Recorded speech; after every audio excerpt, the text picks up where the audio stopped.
Keralam കാണാനെത്തിയപ്പോൾ bus യാത്രക്കിടെ മുംബൈ സ്വദേശിയായ യുവാവിന്റെ എയർപോഡ് നഷ്ടപ്പെട്ടു. ബസ് തിരികെ വരുന്നതുവരെ കാത്തിരുന്നു. അപ്പോഴേക്കും എയർപോഡ് മറ്റാരോ കൈക്കലാക്കിയിരുന്നു. പക്ഷേ ട്രാക്ക് ചെയ്തപ്പോൾ എയർപോഡ് ഗോവയിലേക്കുള്ള യാത്രയിലാണ് എന്ന് കണ്ടെത്തി. പിന്നെ ഒരു നിമിഷം പോലും വൈകിയില്ല. സോഷ്യൽ മീഡിയയുടെ സഹായത്തോടെ എയർപോഡ് തിരികെ എത്തിച്ചു ഈ യുവാവ്. കഥ വിശദമായി ലാൽകൃഷ്ണൻ തന്നെ പറയും. ലാൽകൃഷ്ണൻ, ഇത് എങ്ങനെയായിരുന്നു സംഭവിച്ചത്? ഇത് ആർക്കാണ് നഷ്ടപ്പെട്ടത്? അത്തരം വിവരങ്ങളൊക്കെ അറിയാൻ പ്രേക്ഷകർ ഒന്നടങ്കം കാത്തിരിക്കുന്നു. ലാൽകൃഷ്ണൻ, ഒന്ന് പറഞ്ഞു തരാമോ ഞങ്ങൾക്ക്? നിഖിൽ ജെയിനാണ് ഐപോഡ് നഷ്ടപ്പെട്ടു പോയത്. അദ്ദേഹം കുറച്ച് ആക്റ്റീവായിട്ട് സോഷ്യൽ മീഡിയ ഹാൻഡിൽ ചെയ്യുന്ന ഒരാളാണ്. മാത്രമല്ല ഇൻഫ്ലുവൻസറൊക്കെയാണ്. അപ്പോൾ സ്വാഭാവികമായിട്ടും മുംബൈ സ്വദേശിയായ അദ്ദേഹം കേരളം കാണാനുള്ള ഒരു ആഗ്രഹത്തിൻ്റെ പുറത്ത് കേരളം സന്ദർശിക്കാൻ വേണ്ടി എത്തിയതാണ്. ഇടുക്കി ജില്ലയിലെ ഒരു പ്രത്യേക പ്രദേശത്ത്, പരിസ്ഥിതി ലോല പ്രദേശത്ത് എത്തി എന്നുള്ളതാണ് പറയുന്നത്. ഒരു ദേശീയോദ്യാനത്തിലാണ് എന്ന കാര്യമാണ് അദ്ദേഹം പറഞ്ഞത്. അപ്പോൾ യാത്ര അദ്ദേഹം കൂടുതൽ ആസ്വദിച്ച് KSRTC ബസ്സിലുള്ള യാത്രകൾക്കാണ് അദ്ദേഹത്തിന് പ്രാധാന്യം കൊടുത്തത്. അങ്ങനെ യാത്ര ചെയ്യുന്നതിനിടയിലാണ്, യാത്ര കഴിഞ്ഞ് അദ്ദേഹത്തിൻ്റെ സ്റ്റോപ്പിലെത്തുമ്പോഴാണ് അദ്ദേഹം മനസ്സിലാക്കിയത് കയ്യിലുണ്ടായിരുന്ന ഫോൺ നഷ്ടപ്പെട്ടു പോയിട്ടുണ്ട്, അത് കണ്ടെത്തണം എന്നുള്ളത്.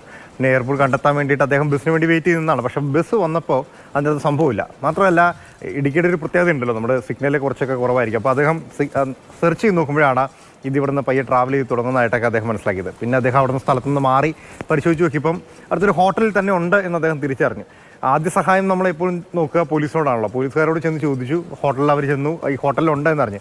പക്ഷേ ആരാണെന്ന് വിചാരിച്ചിട്ടാണ്, ഏത് മുറിയിലാണെന്ന് ഇങ്ങനെ അറിയാൻ പറ്റും? ഹോട്ടലാണെന്ന് മാത്രമേ അറിയാൻ പറ്റുള്ളൂ. എല്ലാ മുറിയും പോയി പരിശോധിക്കാനും പറ്റില്ലല്ലോ. അങ്ങനെ പരിശോധിച്ചാൽ ഹോട്ടലിൽ താമസിക്കുന്നവർ വെറുതെ ഇരിക്കുമെന്ന് തോന്നുന്നില്ല. അപ്പോൾ സ്വാഭാവികമായിട്ടും അവരടുത്ത് പരിപാടി പറഞ്ഞു, ഇത് പെട്ടെന്ന് നടക്കില്ല സാർ, നമുക്ക് അടുത്ത പരിപാടി നോക്കണമെന്ന് പറഞ്ഞു.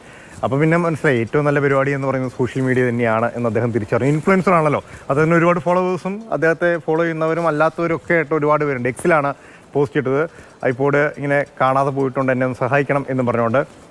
പക്ഷേ പോസ്റ്റ് ഇട്ടത് 21-ാം തീയതിയാണ്. അപ്പോഴേക്കും ഈ ഇടുക്കിയിൽ നിന്ന് ഐപോഡ് ട്രാവൽ ചെയ്ത് തുടങ്ങിയിരുന്നു.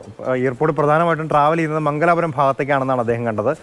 മംഗലാപുരം വഴി പോയ എയർപോർട്ട് ഗോവയിലെത്തി സ്റ്റേ ചെയ്യുന്നുണ്ട്. 2 ദിവസമായിട്ട് ഗോവയിൽ വിശ്രമിക്കുന്നുണ്ട് എന്ന് മനസ്സിലാക്കിയപ്പോൾ അദ്ദേഹം പറഞ്ഞു, ഗോവയിലുണ്ട്, ലയോള മേഖലയിലുണ്ട്, ആ ഭാഗത്ത് ഏതോ വീട്ടിലാണ്, പക്ഷേ അത് എവിടെയാണെന്ന് എനിക്ക് എക്സാക്റ്റ് അറിയില്ല.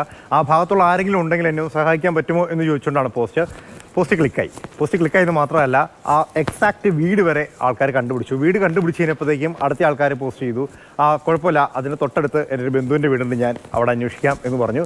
ബന്ധുക്കളോട് അന്വേഷിച്ചപ്പോഴത്തേക്കും വീണ്ടും ട്വിസ്റ്റ്.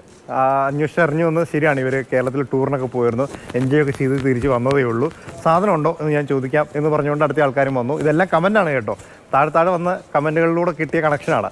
കമൻറ്റിലൂടെ വന്നു കഴിഞ്ഞപ്പോഴത്തേക്കും അവർ സംഭവിച്ചു, സാധനം എൻ്റെ കയ്യിലുണ്ട്, എന്താ ചെയ്യാൻ പറ്റുകയെന്ന് ചോദിച്ചു. പറഞ്ഞു, വേറെ ഒന്നും വേണ്ട, നൈസായിട്ട് അടുത്ത പോലീസ് സ്റ്റേഷനിൽ കൊടുത്താൽ മതി, അവരവിടെ നിന്ന് മേടിച്ചോളും, വേറെ പ്രശ്നങ്ങളൊന്നും ഉണ്ടാക്കുന്നില്ല എന്ന് പറഞ്ഞു. അങ്ങനെ അടുത്തുള്ള പോലീസ് സ്റ്റേഷനിലേക്ക് നിഖിൽ വിളിച്ചു, ഇങ്ങനെ സാധനം അവിടെ എത്തിച്ചിട്ടുണ്ട്, അതെൻ്റെയാണ്, എനിക്ക് മേടിക്കാൻ വേണ്ടി എൻ്റെ ഒരു സുഹൃത്ത് വരും, അത് ഞങ്ങൾക്ക് ഹാൻഡ് ഓവർ ചെയ്യണം എന്ന് പറഞ്ഞ് പോലീസുകാർ പറഞ്ഞു ഓക്കെ ഓഫ് കോഴ്സ് എന്ന് പറഞ്ഞു. സാധനം നിഖിലിൻ്റെ കയ്യിലേക്ക് എത്തി. കയ്യിലേക്ക് കിട്ടിയ പടമടക്കം നിഖിൽ എക്സിൽ പോസ്റ്റ് ചെയ്തിട്ടുണ്ട്.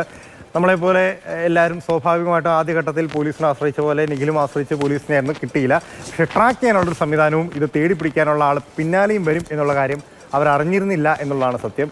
ഇല്ലെങ്കിൽ ഈ സാധനം എടുത്തുകൊണ്ട് കേരളത്തിൽ നിന്ന് ഗോവ വരെ പോകുമെന്ന് എനിക്ക് തോന്നുന്നുമില്ല.